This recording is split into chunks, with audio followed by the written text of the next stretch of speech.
If you just joined, thank you everyone who's funneling into the room. I just was selfishly asking Chris about some of the cool, exciting things he's working on, which I'm sure we'll dig into a little bit more today. But I wanted to first kind of give you an intro. You have kind of a cool story here that I actually didn't know until I was reading your bio before this webinar. So I kind of wanted to go through that, and then we'll dive into turning it over to you to really talk about, I would say is a bold claim, but it's something I'm really excited about because as I kind of commented on some of your LinkedIn posts, I know PPC, but I'm not an expert. And so the thought that I can kind of leave this webinar with being able to truly understand the basic elements that are going to allow me to transform my business in terms of retargeting. And that's it. That's a big, exciting claim, right? So I'm really excited to kind of hear a little bit more from you about that. And then I know we're going to also cover a number of other things we'll get to. So just to kick things off, and by the way, for anyone who is in here, feel free to drop questions in the Q&A box. We'll probably bring those up at the end unless there's one that's super pertinent kind of as we go through the show. Gray, you'll be helping me monitor those. But Chris, origin story. So I'm just going to read this off. But Chris first stepped into the e-commerce realm after a spinal injury, which inspired him to create a brand of spinal health products, which is wild. Coming from a technical background, Chris designed his own products and built his own personal care brand into a multi-million-dollar success on Amazon. And that prompted other brands to reach out to him for help figuring out the highly competitive Amazon landscape. And as a result, Chris has now facilitated over 2,500 different product launches. He's helped over 500 brands dominate on Amazon, US, European markets, Japan, et cetera. And he's the CEO of Sophie Society, PPC management, listing conversion, partner for pretty much anything that you could ask for. So, and of course, you're in the Titan network, ASM, private label masters, and more. So you've got a lot of stuff going on here. The part that I didn't know about, and just before we turn it over fully to you, but the spinal injury, that's wild. Could you just briefly touch on that a little bit more and kind of what happened? Well, you don't need to go into detail about what happened, but I'm curious how that kind of translated into your success with your first brand on Amazon. Yeah, it's crazy. It's like that old, I think it's like a Chinese proverb where it's like a man like loses his horse and then the townsfolk say like, oh, so sorry to hear this bad news. And he goes, we'll see if it's bad news. And then, it turns out that the horse had a disease. Then it brought that disease to like, some other neighborhood. And they like, they saved their neighborhood and they go, wow, so great that your horse ran away in time to save us. Such good news. And he goes, we'll see if it's good news. And then it keeps going like that. You never know what a life event will lead you to. So, so I got a spinal injury. I still don't know whether it was from rocking and rolling in a ska band because I played over 500 live shows in a ska band. We used to tour around the states when I was in high school, college, and even after college. So a lot of jumping off of stages and stuff and carrying heavy amps. But I also used to do solar installations in my summers while I was in college. So something gave me a herniated disc that like actually severely affected my life. Like there was about like a 8-month period where I was like living like an old man. Like I couldn't like stand up straight. I was like hunched over. I'd brush my teeth all hunched over and like put my clothes on all hunched over. It was crazy. So I'm like 85% back from that. I actually still have the injury, but it doesn't like dramatically affect my life. But it caused me to like get innovative about helping myself. And there wasn't as many resources out there as I expected. And that's what led me to design my first products that I launched on Amazon. And that's what led me into this whole world. It's amazing, man. And do you still own that brand, or have you since kind of moved on from that brand? Or no, since exited that brand.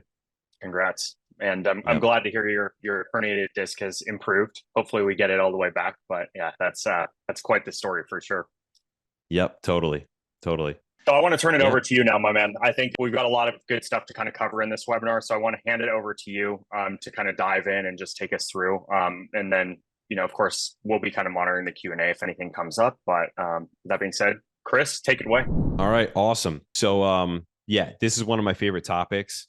As Ben mentioned, my company, Sophie Society, does Amazon PPC management, Amazon ads management. And it's one of the main things that we are focused on. It's actually the primary thing that we're obsessed about. And so it's a pretty deep topic. There's like a lot to it. So we're going to do like a broad overview and then dive deep in some of the most important parts of it during this session so that you can come out here feeling comfortable with doing Amazon PPC retargeting by the end of this. My goal is that by the end of this, you feel comfortable with understanding and being able to set up Amazon PPC retargeting. And if you already have, this will help you to sharpen it. And I'm going to give you some specific strategies that you can use in your remarketing slash retargeting on Amazon that make it work better. And some of them are like quick wins, and some of them are like the long game, just general good frameworks to work by. And we're going to go through all that. So firstly, just remarketing in general. So Amazon calls it remarketing, but really it's remarketing and retargeting. You know, depending on who you ask, those things actually have different definitions, but Amazon just calls it remarketing. But what it is basically remarketing or retargeting. You're marketing to somebody already familiar with your brand. They're somehow familiar with it. And we'll go into all the different ways that they could have become familiar with it. There's a few different ways. In general, anybody from like the digital marketing world will already know that it's the most effective form of marketing on the internet. If there's like one type of paid ads that everyone should do, no matter what business it is, it's retargeting, because it's marketing to people who already know you. So it's basically showing your ads to a warm audience. When you think of advertising, you think, oh, getting new people to see me.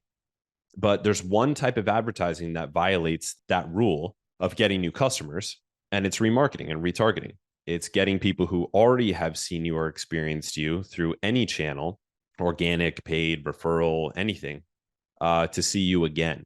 Another thing that this does specifically on Amazon is it gives you the ability to potentially market to shoppers on Amazon at just the right time. And we'll go into that. That's when we get into look back periods and the way that you set up these campaigns. We'll get into that in a moment.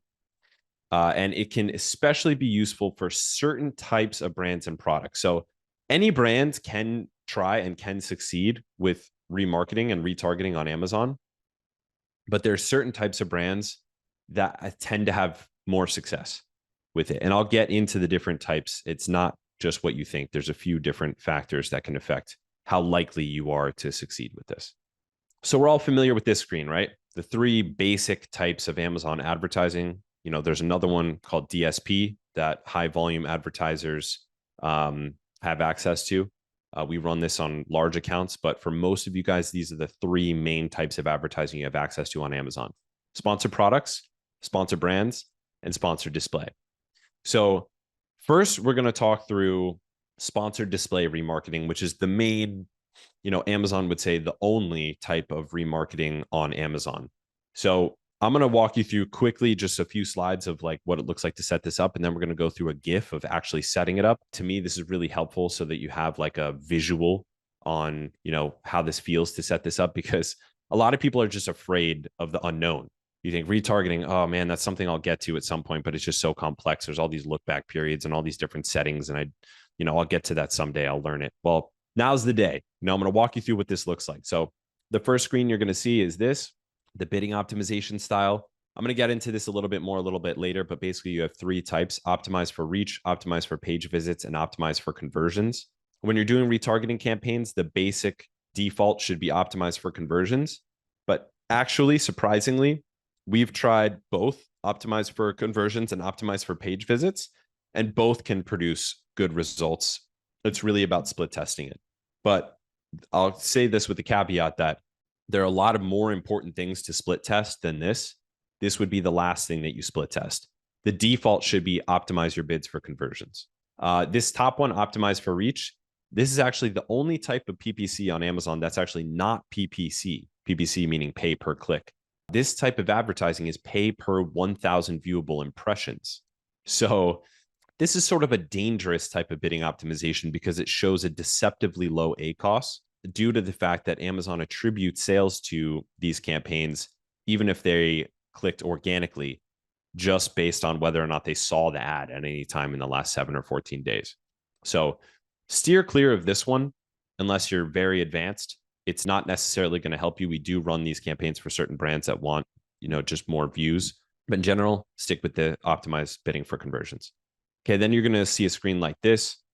First, you have to select audiences. Then you're going to see a screen like this. And this is where you see remarketing advertised products or remarketing similar to advertised products. There's actually a screen even before this that I'm going to show you in a second. Yeah, here we go. So here are the three different options inside the audiences category. After you select the bidding, you have Amazon audiences, you have views remarketing, and then you have purchases remarketing. So Amazon audiences this is a really deep rabbit hole. There are a ton of different Amazon audiences that you can advertise to. And it's not just based on categories like, DIY or home and kitchen or whatever.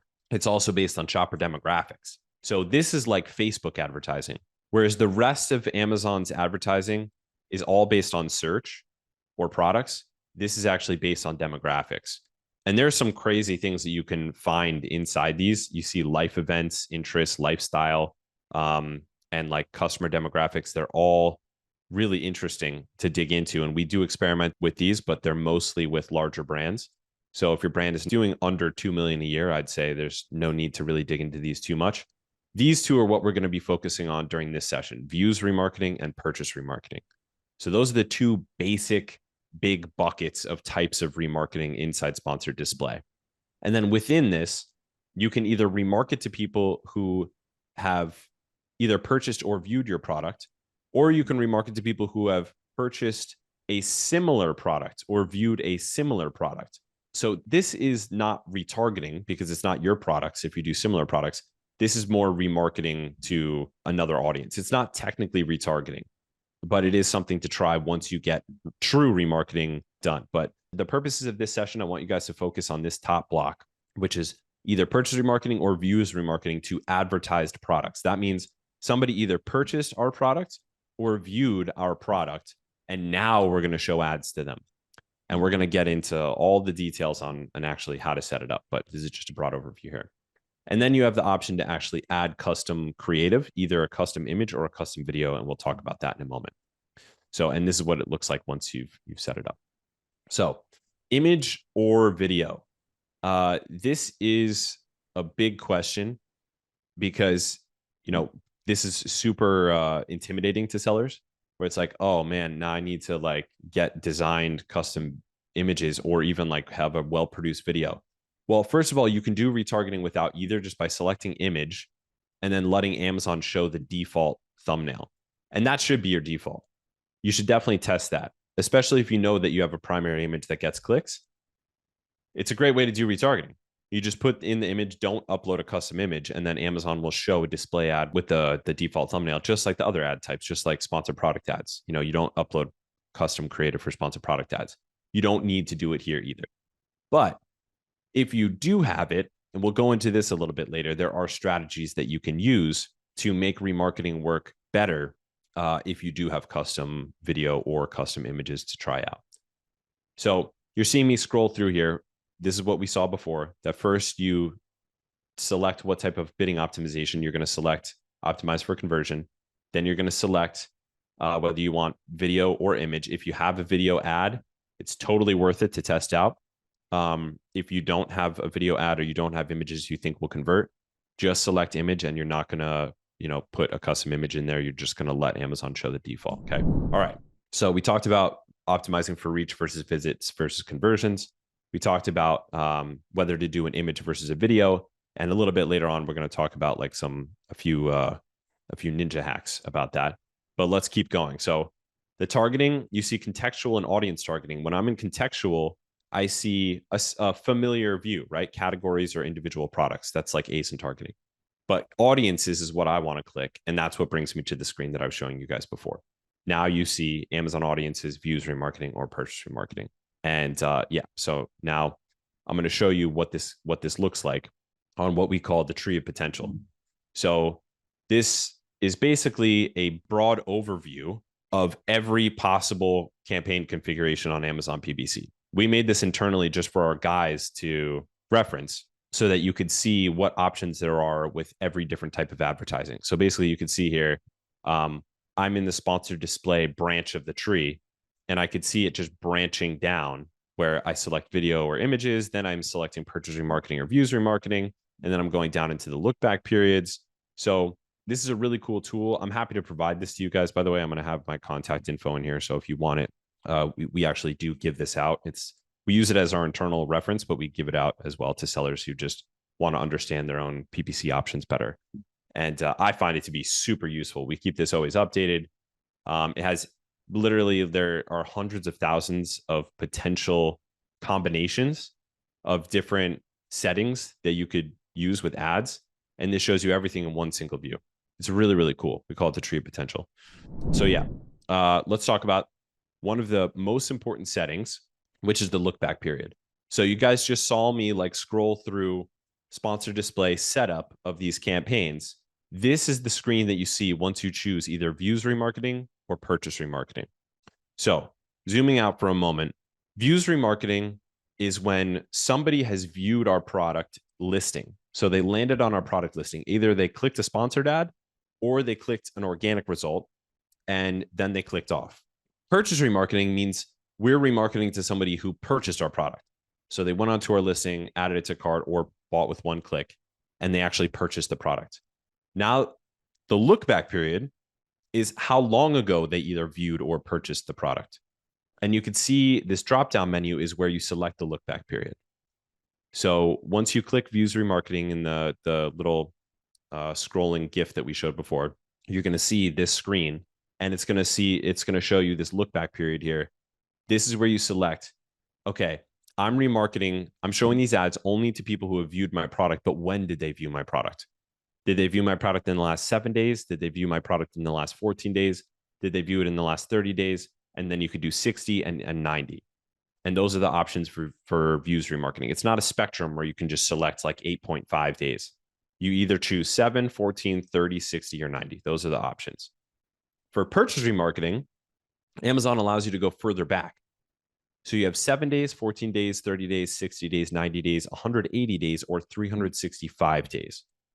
So Amazon allows you to go back all the way to a full year. And so how do you select the look back period? Well, this is a pretty deep question. And I'm gonna show you like quite a few ways that you can approach this. In views remarketing, the default that you should try if you literally want to set up one campaign and just give it a little bit of budget just to see if this works, do a views remarketing campaign with a 7-day look back period. Why is that? It's because the more time that goes on since somebody viewed your product listing, the less likely they are to remember it. Now, that's a hypothesis because it makes sense, right? It sounds good. Yeah, somebody viewed my listing, and then the more time goes on, the less likely they are to remember it. And that's generally true. But in order to validate that, the only way to truly know if that's true is to do a split test. And that's why what we do is we actually select every look back period and we put them in different campaigns. So one campaign for a 7-day look back period, one campaign for a 14-day look back period, one campaign for 30, 60, 90, etc. So we know which one's performing with data, real data from the marketplace. So that's the only way to truly know. But again, if you guys are not familiar with sponsor display remarketing and you're here just to get the basics, try a views remarketing campaign with the 7-day look back period. It's most likely to be the highest performer for you. Now, purchase remarketing. Let's talk about the look back period here. So you have 7 days, 14 days, 30, all the way up to 360. How do you know what look back period to do here?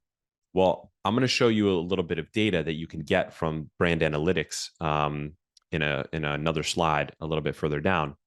But in general, if you want to hypothesize which one to start with, you're going to utilize your knowledge of your product and any order history that you have about your product to determine how long it normally takes for someone to want to repurchase your product. So if typically the product gets used up, say it's consumable and it gets used up in 30 days, it's a 30-day supply. Well, that's an easy one, 30-day look back.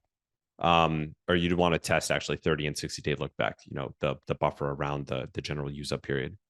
But it could be a product that lasts a while, but it wears out, in which you might want to try the longest look back period, a year.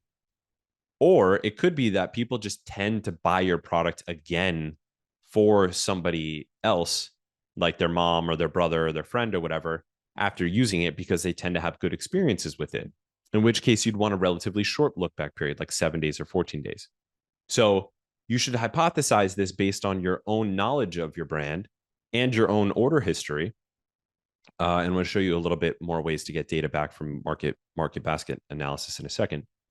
But Similar to views remarketing, the only way to truly know is to split test.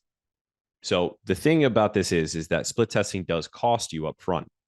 If you're doing, what is this? In total, you have 7 options of look back periods. That's 7 campaigns. And you're split testing to see which ones perform best. Now that costs you up front because some of them are not going to perform well because they're not the optimal ones. But the only way to find that out is to split test. And this is kind of like I'm always beating this split test drum inside Sophie Society. We are all always beating the split test drum because this is how you win in the long run. So there are a lot of ways to get quick wins on Amazon PPC, but for brands that are really interested in long-term performance, you have to be willing to use some upfront budget and cost to split test. Not just this, there are tons of things to split test, like we talked about before: video creative, image creative, different placements, different bidding optimization types, views remarketing versus purchase remarketing, different look back periods. Split testing is how you uncover the truth about what works best in your ads for your products on Amazon. And it's the only way. So all this talk of hypothesis is great. And if you want to start small, it's good for you to start with the hypothesis of what you know is most likely to work. But the truth is, long term, if you're really committed to making this work, split testing these different look back periods is the way to actually determine which one is right for you. So there's an upfront cost to that, but it pays off huge in the long run. Trust me. This is how we operate our accounts. Okay, here I just wanted to show you guys actually this. It's the same as the last screen we were looking at, but on our tree of potential here. So you can see, I love this. Like, I'm obsessed with this. So you can see, I'm going to lean in here a little bit. Views remarketing on this side, purchase remarketing on this side, and then the different bidding options. And then here are the different look back periods. On views, you can see it's 7 up to 90. And on purchase, you can see it's 7 up to 180. After that, you're choosing dynamic segments or audience categories. In dynamic segments, there's views remarketing to advertised products or views remarketing to similar to advertised products. And then in audience categories, you're selecting categories. So you can see how awesome it is to have it all here in one view, right? I'm obsessed with this tree of potential. Okay, cool. So just to summarize here, there are 2 ways to determine the settings that you put in for your remarketing campaigns. There's your hypothesizing based on data that you have, either reviews or your order histories or the market basket analysis we're going to go into a bit later, or you test. And test means split test, where you set up the different types of campaigns and you're checking in real terms which one is performing well and which one is not. And those are the only 2 ways. So this is the long and hard way that works best. This is the short and fast way that is going to expire eventually if you don't end up testing. So those are the 2 ways to do it. And we do both. When we need quick wins for a brand, we're going to use whatever data is available to us to make lean campaigns now. But then, we know we have to set down the structural foundation by split testing to find out what's actually working best. Okay. All right. So should you start with views retargeting or should you start with purchase retargeting? Well, that comes down to what type of brand you're running and what type of products you sell. So what we generally say is views retargeting can pretty much work for any brand because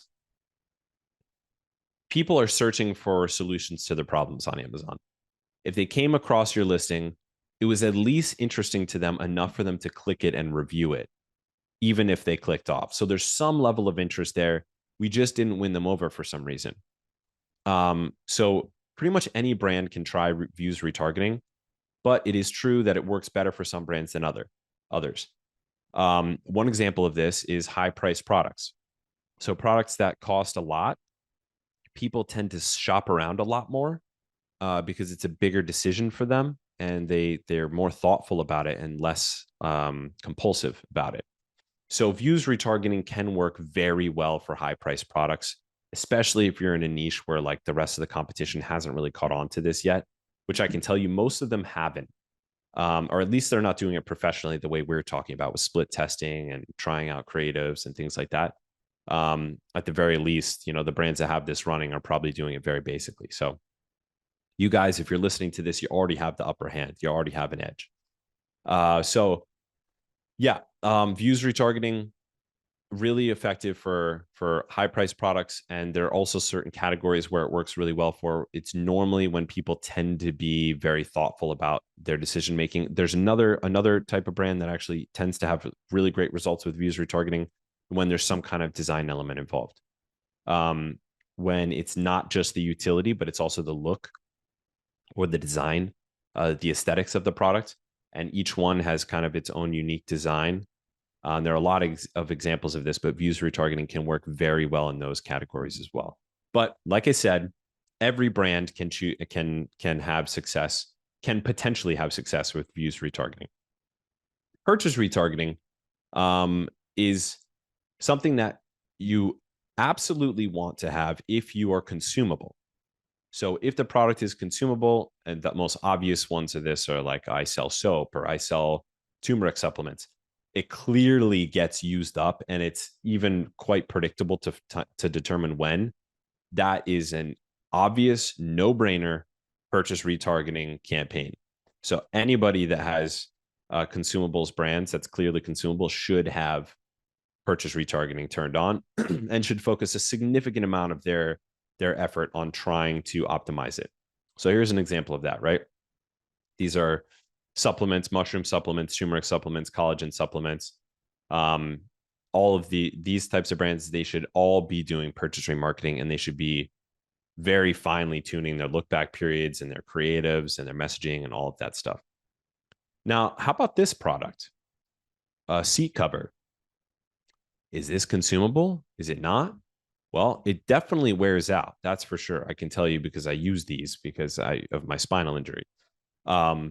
So consumers consistently purchase more of them, but it's not like a supplement where it gets used up. It's something in between, right? This is a product that wears out naturally, and it's fine because it's literally taking the weight of a whole human for like hours every day. So this would be a product that would definitely benefit from purchase remarketing. But even for a product that's not like that, here's a product that lasts forever, right? Your camera tripod. You know, there are photographers that have been using the same tripod for 20 years. If it's a quality product, it's likely not going to wear out. You know, something might break on it or something like that. But this is a product you can see people are paying up to over $100 for some of these. They expect them to last a long time, and they should. That doesn't mean that you can't do purchase retargeting for these products, because if the customers are having a good experience with it, they can buy another one for themselves for a different location, one at home, one at the office. They could buy one for their photographer friends or for their mom or their brother or their son or their daughter. There are tons of reasons why people purchase from the same brand, the same product after a period of time. So it's still worth testing. But the more sort of consumable or used up the product is, the more likely it is to succeed with purchase retargeting. And there are certain categories that are more likely to succeed with views retargeting. So yeah, there you go.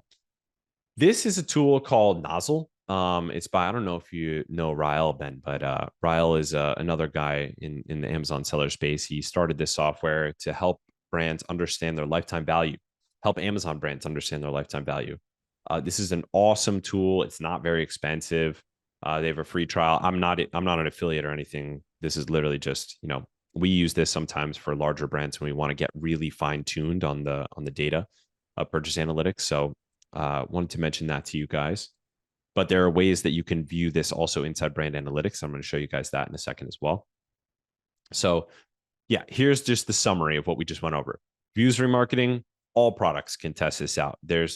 And sometimes we're surprised. We're like, oh, wow, views remarketing is killing it for this brand. Or sometimes we're like, oh, wow, we thought it would kill it for this brand, but we haven't gotten it to work yet. Purchase remarketing, it's worth it to test it on most products. There are certain products where people just don't repurchase them, and there's a very low repeat purchase rate, and it might not be worth it. But most of the time, it's worth it for you to at least test it, especially if you have a good customer experience and you know that. So here's a little sort of visual that we use to help people understand this. We call it the concentric circles.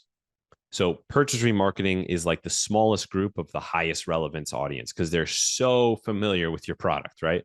If you're having a good product experience and you know that the product is rated well and people like it, well, purchase remarketing, literally, the product is part of their life. They're like intimately familiar with your brand.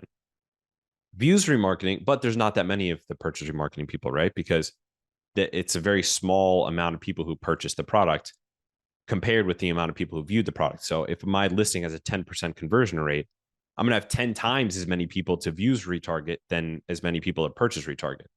So purchase retargeting is a much smaller audience, anywhere from a fifth to a tenth of the size.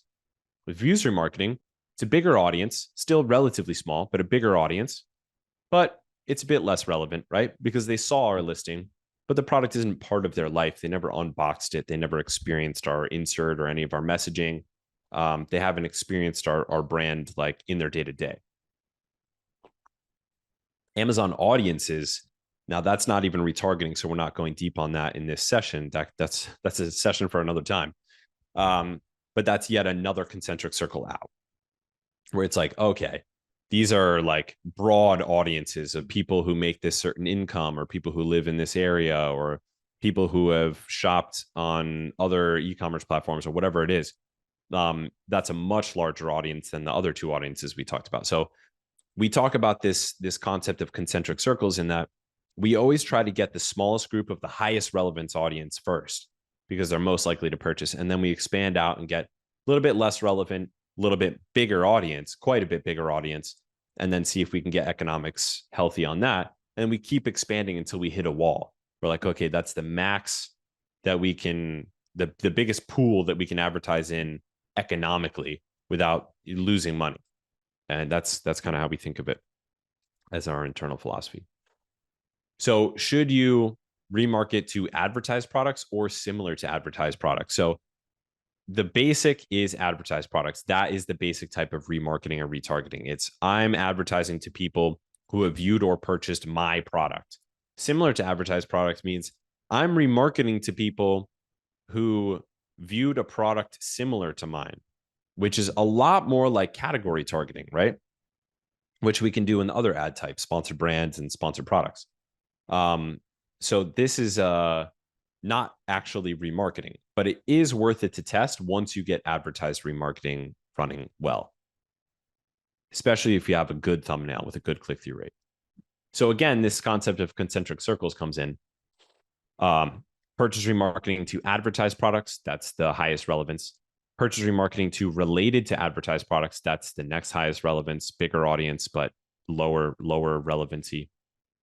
And then in the audience categories, quote unquote remarketing to a whole niche. That's the next biggest circle, where it's a much broader audience, but less relevant. All right. So this is what I was talking about. If you go into brand analytics, you go into repeat purchase behavior, you can actually get data that gives you the ability to calculate a very important metric that we call lay costs. So you guys are probably familiar with ACOS. You're probably familiar with TACOS. Lay costs is what we call your lifetime average cost of sale. And the reason that this is such an important number is it evens out, it lets you get more data about your ad spend up front. Whereas if I know, like you could see based on this export, now you don't get this number, you have to back calculate this number, average units per customer, but this is the number you want. So if you go to brand analytics, you go to repeat purchase behavior, you're going to get the percentage of units that were repeat ordered units. And then you're going to get the number of repeat ordered units, which you can then divide to get the total number of units. And then you could take the repeat ordered units with the total ordered units, combined with the total customers to get the average units per customer, right? And so that lets us know, on average, over time, how many units does a customer buy after buying their first one? Wow, that's really great data for us, right? As you can see in this screen, this particular product, they have 2.5 average units per customer over time based on repeat purchases. That means if we want to calculate our lifetime ACoS, we divide our ACoS by this number. So, or you just multiply the revenue by this number and then divide the ad spend by that revenue. So if my product, just for simple numbers, if my product costs $10 and I have an ACoS of 20%, that means I'm spending $2 to get my $10 product sold. That'd be a very low ACoS, right? So maybe we'll use more realistic numbers. Let's say it cost me $3 to sell my $10 product. That's a 30% ACoS, average cost of sale. I'm spending 30% of the sale price to get my product. That means I'm spending $3 to sell my $10 product. If on average my customers buy 2.5 products after my first product, that means that the revenue I make from that ad spend isn't actually $10. It's actually $25. So I spent $3 to get $25 worth of lifetime sales. So now is where my math skills are not coming into play. But I'm going to do the calculation for you guys live here so you understand how big of a difference this makes. So 3 divided by 25 is 12% ACoS, lay cost. So my ACoS might be 30%, but actually over the lifetime of this customer, or this is actually looking at a year, my lifetime ACoS is 12%, which is profitable because once they buy my product, they tend to come back, search for it, and buy more. So now you know truly how much you can spend on ads, where it might look like you're losing money up front, but because the brand is young or the product is recently launched, you're just not taking into account how many products customers are likely to purchase in the future. So that's why lay cost is such an important metric to calculate. And every consumables brand that's really crushing it knows this number because they have to in order to know how much ad spend they can spend. And that's why if any of you guys are in consumables, it's brutal. You know, consumables brands will settle for an ACoS of 120% long term. They're fine to spend more than they get in revenue on the first sale because they know how many repeat purchases they're likely to get. And they know that their lay cost is actually profitable. It might be, even though their ACoS is 120%, their lay cost might be 20%. So it's a super important topic. I hope I'm blowing some minds out there because this is a huge quantum leap in terms of the way to think about PPC in general, but especially retargeting. All right.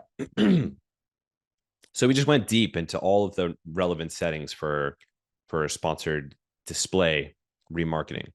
Now we're going to get into another type of retargeting that we actually discovered inside Sophie Society. We call them STEP campaigns, STPP, self-targeted product placement campaigns. These campaigns are not official Amazon remarketing. It's kind of like a retargeting hack that you can do inside sponsored products. I'm going to show you how it works, and it's really cool. We have this set up on every brand that we manage. So you're going to go into sponsored products. You're going to select manual targeting. You're going to select product targeting, and then select this exact box. So exact ASIN targeting. And then in this box here, you're going to put the same ASIN that you're advertising. The very same ASIN that you selected above is the product that you want to advertise. So hypothetically, this is actually showing your ad for your product on your own product's listing page, showing the same product as an ad on its own listing. Now, most of you guys are probably thinking, well, I've never seen an ad for a product on its own listing.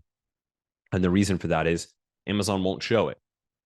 So Amazon doesn't show ads for products on that product's own listing. And it makes sense, right? Because it'd be like Inception. Like, what if you click an ad for a listing you're already on? What happens? Does nothing happen? Does the page just reload or what? Like, I'm already on the product. Why would I advertise the product on its own product? It's Inception, right? Well, what this little loophole does is Amazon, since you selected exact, so it gives Amazon no opportunity to advertise the product on any other listings. And the only listing that you said it could advertise on, it won't, because Amazon has a policy not to do that because it doesn't make sense. So what happens? Well, most of you guys know that whether you do ASIN targeting or you do keyword targeting, Amazon can use that campaign to show your ad either in search or on ASINs. And some people don't realize this, but no matter what type of sponsored product campaign you have, Amazon can show the ad on keywords or ASINs. So yeah, and that's a very strange aspect of Amazon, but doesn't matter what you're targeting, Amazon can show it either in search or ASIN targeting.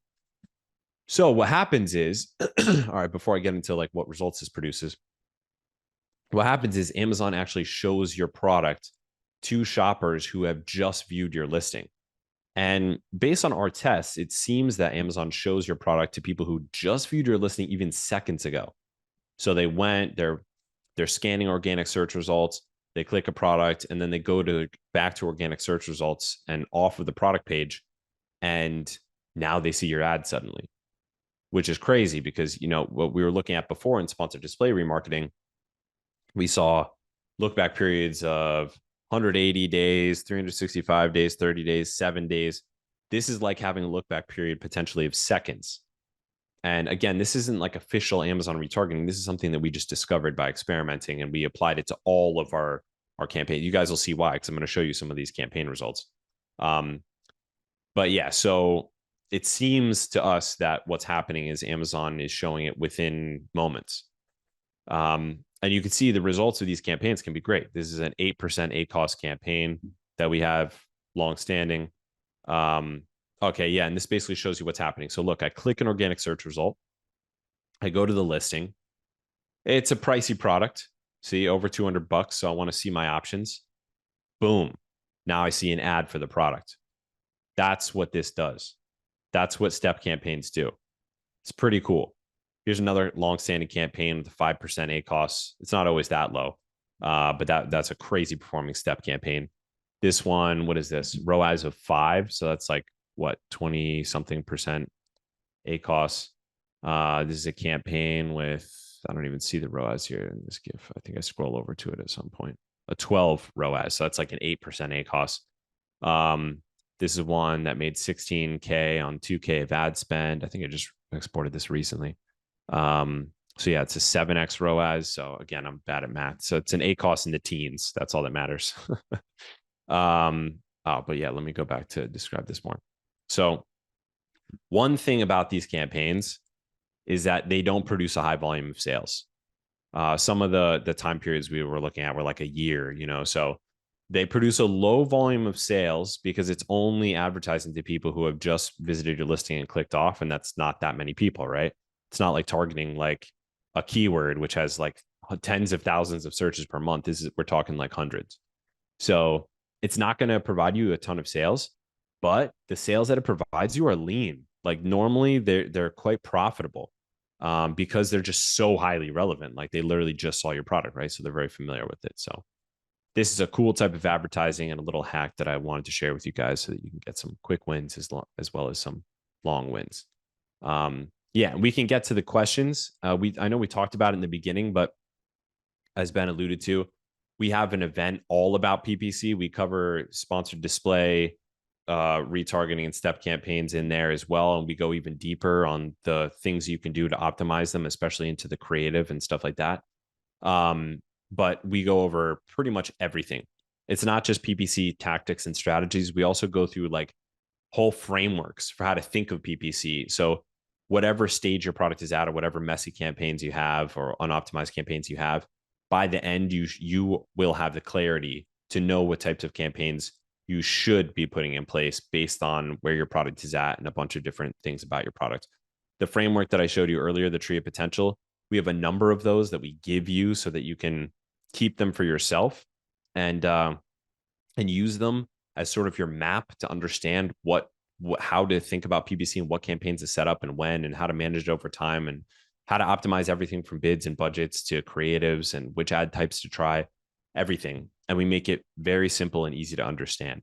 But even for advanced sellers, we go into like some really ninja advanced tactics that we use internally for huge brands, medium-sized brands, and brands that are just launching. So if you guys are really committed to it, it is a bit of a commitment. You have to show up daily, but the promise is big that by the end of just 5 days, you are equipped to use PPC from that point forward as a tool to advance your brand forever. So it's a big promise, and it's totally worth it because PPC is like the center of of a brand strategy these days on Amazon, with more than 55% of page one search results being sponsored and not organic. It's something we all have to know now.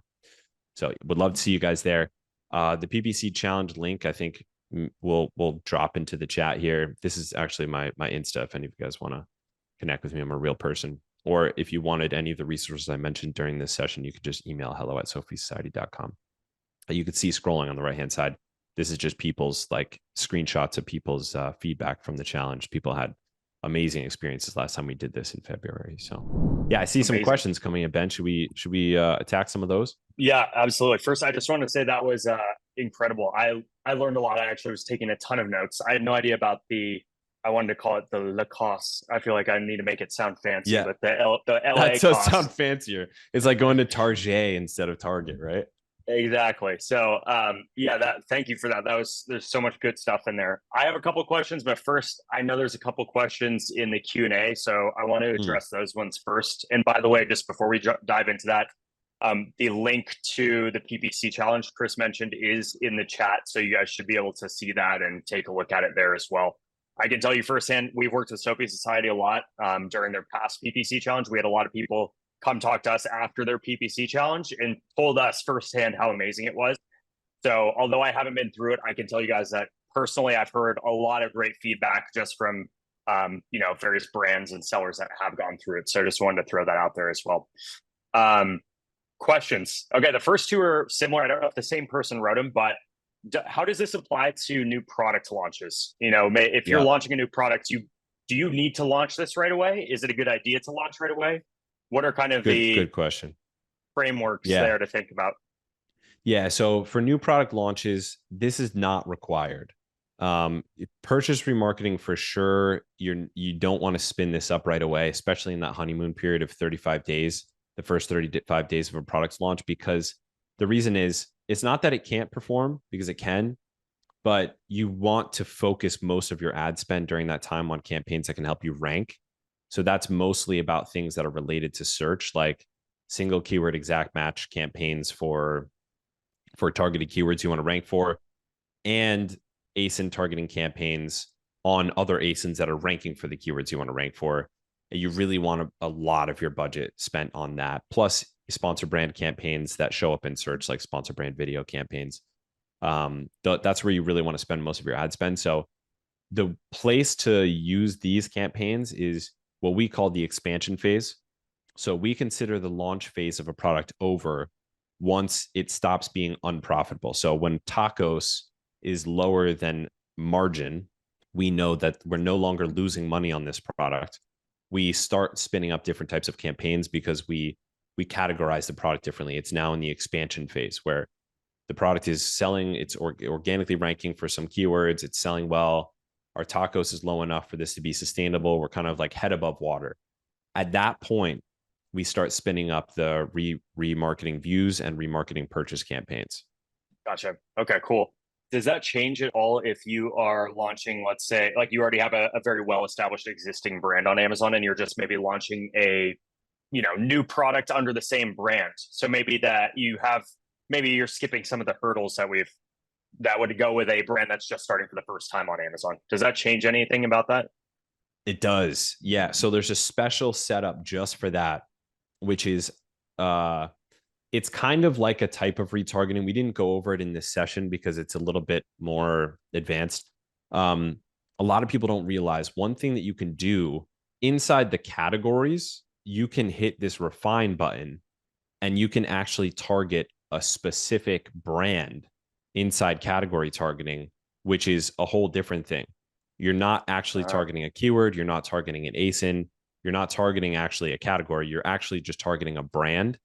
And so what you do when you have a really established brand and a new product launch is you use this targeting function to just target your own brand with that product and advertise that product to your own brand. And then Amazon just shows it everywhere on your own brands and your own branded products.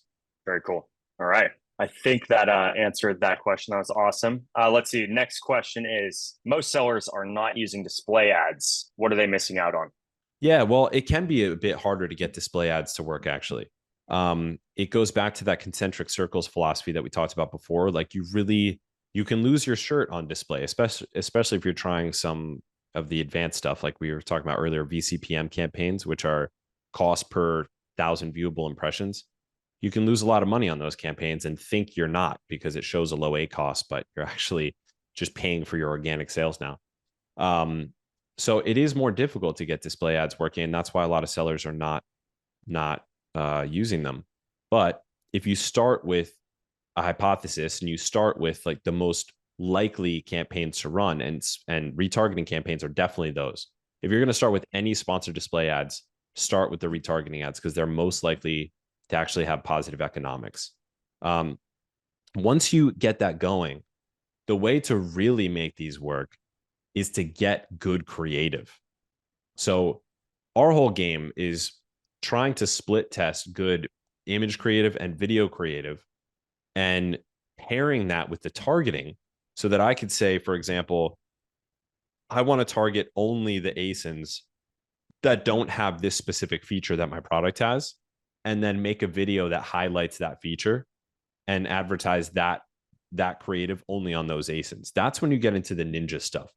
But it's more difficult, obviously, for sellers because it's pairing creative with the targeting. But in general, like a message that I'm trying to spread as much as possible to sellers that are part of our ecosystem, that we're trying to help them succeed is this is the future. If you look at other advertising platforms like YouTube and Facebook and stuff like that, they're miles ahead where it's already all about the creative and the targeting. On Amazon, we're not used to it yet. We're still used to just sponsored product campaigns where all there is targeting. You're targeting keywords, you're targeting ASINs, and Amazon chooses the quote unquote creative. They just show a thumbnail. Now we're stepping into a time where the most successful brands are the ones that are going to be able to marry the creative with the targeting. And there's really no like SOPs or processes like built up about this yet. We're like early days, and the experiments of teams, like ours are the ones that, are actually showing, hey, look, this actually works, and trying to spread that as much as possible. Yeah, I love it. And I think as a follow-up, someone's asked, is this ideal? So product display ads and audience targeting, are they ideal for a new seller, or is this a complete no-no? And my hunch that I'm going to throw out there is this something that would fall more in, again, what you kind of called the expansion phase? Because this is going to be generally top of funnel traffic that you're building.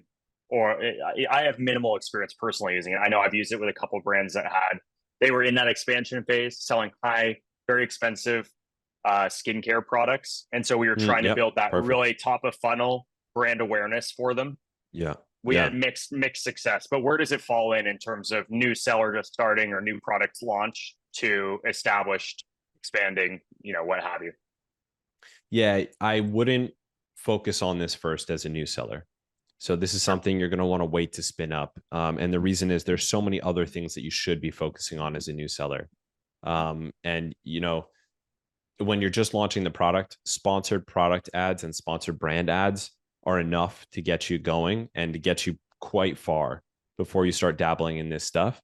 But if you are performing well and you're trying to juice good performance and like take advantage of a really successful launch, this is a way for you to add aggressiveness. When you start spinning up these campaigns inside sponsored display, especially the retargeting ones, you can like add fuel to the fire when your launch is going really, really well. But if you're like a new seller and you're struggling to get your product going, focus on the few things that you need to do really, really well before you start getting into the more advanced stuff. Good stuff. Chris, do you have a few more minutes? I know there's a couple more questions, but I know we're also kind of at the top of the hour here. So, okay, cool. Totally. Selfishly, I'm gonna butt in and ask one just because I think it's pertinent for where we're at in terms of the year. We've got Q4 on the horizon, so we've obviously got a lot of holiday events. We've got our second Prime Day coming up. How does the retargeting piece and remarketing, how do those play in when you're looking at an event like a Prime Day, for example? Are you going to increase the budget that you're allocating towards retargeting campaigns or remarketing directly after your Prime Day because you've had an influx of shoppers? What are kind of like some best practices or thoughts to consider there? Yeah, so there's a strategy that we run on all our brands that works every year, and that is ahead of Q4, you spend upfront more of your budget on trying to utilize PPC to help you gain organic rank. And the reason is because it's easier to move around the organic rankings before Q4 than it is once the season is heavy and you're getting like 4x the traffic or 5x the traffic. It's way harder for you to move around the rankings at that point, and it's way more expensive. So what you do is you think ahead, and whatever ranking targets you have for each of the products, you really gun for them and spend up front more for them because they're going to pay off for you big time in Q4. So what we do is we're not going to like ramp up the retargeting prior to Q4. We're going to leave whatever is running and keep doing the split tests that we're doing, et cetera. But we're going to really go hard on the ranking campaigns so that during Q4, we can ramp up the retargeting because we're getting a lot more organic sessions. So that's a lot more people to retarget to. So then we can start adding more budget and more bids and higher bids to those retargeting campaigns because we are getting more free sessions from organic ranking that we thought ahead to get. And that's basically our strategy, and it makes works. Sense. And so right now is like the ideal time to be focused on trying to boost your ranking with ranking campaigns or the other stuff. And then it's easier to do the other stuff. Cool. Yep. All right, we've got a couple others here. Love it. For repeat buyers, Amazon has subscribe and save. Aside from that, what's the report you can use to know your repeat customers? Can use to know your repeat customers? And I actually don't know the answer to this one off the top of my head. Well, if you go into this is fairly new in the last year. If you go into brand analytics inside Seller Central, and then you navigate to repeat purchase data, that's where Amazon will actually show you the data that I showed earlier. And let me just actually go back to it. So this isn't what you see, but you see something similar to this. What we do is we export it into an Excel file, and then we make a few formulas to back calculate the average units per customer from the repeat purchases. They don't give you average units per customer. What they give you is repeat ordered units percentage and repeat ordered units number, and then customers. So you just, with that information, you could back calculate total units. And then from customers, you could have average units per customer. Okay. So typical Amazon, they give us the kind of some of the data, and we still have to manipulate it a little bit. That makes sense. Yep, exactly. Yeah. How often should you check and optimize these kind of ads? And what's the best way to optimize the targeting of ads? Yeah, that's a good question. So when you're like split testing different look back periods and you're optimizing the bids and trying different bidding optimization strategies, most of the time you're fine with checking and optimizing 2 to 3 times per week. It's not like a single keyword exact match ranking campaign where you're every day checking how it's doing and how it's spending, what percentage of the placements are top of search, and you're adjusting the top of search bid adjuster. And it's like a day by day, like product launch. This is more of the long game. So 2 to 3 times per week is fine. Awesome. And then this one actually is a question that I personally dealt with this back when I used to manage PPC, but how much daily budget should you typically allocate here to make sure this is working? And we're talking about, obviously what you've gone over, which is all the remarketing, retargeting campaigns, especially when you have a brand that's maybe newer, doesn't have the same like PPC budget to throw around. What's like the bare bones, the minimum that you need to actually get enough data to see if this is going to work for your brand or your products? Yeah. So the way to determine what daily budget you need to actually see if it's to actually get a good test going is you start with the suggested bid and a estimation of a daily budget based on your other campaigns. So it highly depends on how much search volume there is in the space and how high the purchase volume is. It could be anywhere from $10 a day up to $200 a day. If you're talking like crazy, super competitive. So the way to do it is to start with an estimation and then see if your budget is lasting you all day at the bids that you have to bid for in order for your placements to show.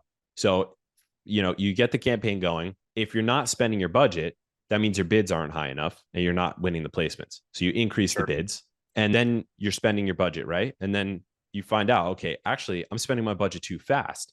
My budget's only lasting until like noon, and then my ads are out of budget all day.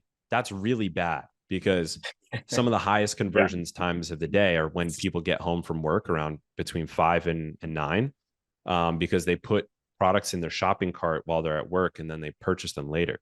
So now either you have to decrease your bids if you want to keep that same budget, or you have to expand the budget so that the high bid that you have will last all day. And so that way you can sort of play with the bids and the budgets until you get something that both you can afford and that's lasting you all day. That's awesome. And Amazon has made that a little bit easier because I think they have that whole, but they have the budget tab in the ad console now where you can see the time, average time or percent time in budget, right? Before you're going out. Exactly. That's great. Cool. I think that's pretty much all the questions. We do have one last one, which is essentially how effective are display ads versus the other ad types, sponsored products, in our brand ads. I think the true answer is probably that they all have a time and a place and they're all equally effective. But yeah, I mean, what's your take on that? Yeah, totally. So the like concentric circles version of this is sponsored products is like foundational. Still number one. Yeah, still number one because it's a vast majority of the actual placements that get shown on Amazon, the sponsored product placements. And the majority of the clicks go there too. There's a graph that breaks this down and it's pretty dramatic. Sponsored brands is after that because it has enormous amount of power and potential with custom images, custom headlines, and especially custom video that shows in search. So this is a super powerful type of advertising. Sponsored display is after that. So it really is in that order. And that's how we view it internally. But it's exactly as you said, Ben, like it depends on the brand and it depends on the product lifecycle stage that the product is in, because there are certain products where you set up a purchase remarketing campaign and it just permanently produces lean sales like nonstop for the life of the brand because it's just showing the ad at the right time to the right person. But if you're thinking in your head and like you're like, okay, I can only learn one, learn sponsored products. If you can only learn two, learn sponsored products and sponsored brands. And then, sponsored display is a more advanced type that can be more difficult to get working. But retargeting is what I would consider the one exception to that. You can start with it's a low volume because not so many people, it's not like targeting a whole keyword where there's 20,000 searches every month or 50,000 searches every month. It's only to the people who have viewed your product. So you don't need like a huge budget normally. So you can test it out without, losing your shirt. And it's also like super high relevance. So that's kind of the exception to the rule. Cool. Yeah, no, that makes sense. Chris, I think that's all the questions. We covered a lot of ground today. So we are going to make this, I think, available probably on our YouTube channel or something like that afterwards. I just wanted to turn around to you one last time. So again, the link to join the PPC challenge is in the chat. But are there any other final kind of comments or notes you just want to, tell the audience here about what they can expect to learn in that PPC challenge or anything else from the questions in this session today? Yeah. Well, first of all, thank you guys for all joining in. Thanks, Ben, for hosting. This is awesome. This is fun. Anytime. Yeah, I had a good time doing it. And for any of you guys who are really dedicated to just completely mastering PPC, I'd love to see you guys next week. It really is like an event unlike anything else. There's nothing like this where like you come in and you're a name, not a number, and people are tracking how you're doing, and you got straight up mentorship in private groups and you're there live with me every day. It's not like a recording or anything like that. It's a very special thing. We had 2 sellers last time we did it in February who cried on the last day because they were so sad that it was over and then we were shutting down the chats on the last day. So yeah, it gets like that. It gets kind of emotional and we have fun too. Testimonial. I bring the sword, I bring the armor, it's a fun time, even though it's intense. We work hard, party hard. Yeah, I love it. Cool. So everyone make sure to go check that out, register for that. And if you have questions that come up after this, feel free to reach out to, I guess, Chris or myself. You can find us on the socials, or you can email me, ben@sellercandy.com if necessary too. I think that's it. Without further ado, Chris, thanks again for being here. Thank you for everyone who's attended this, or if you're watching this after the fact, thanks for watching and tuning in. I personally learned a ton, so that was amazing. I'm sure everyone else watching at least could take away at least one nugget here and there. So if not many more. So Chris, we'll have to have you back on hopefully before the next PPC challenge. And I think that will say goodbye for the day. Love it. Thanks, brother. Thank you for hosting. Thank you everybody for coming. We'll see you guys soon.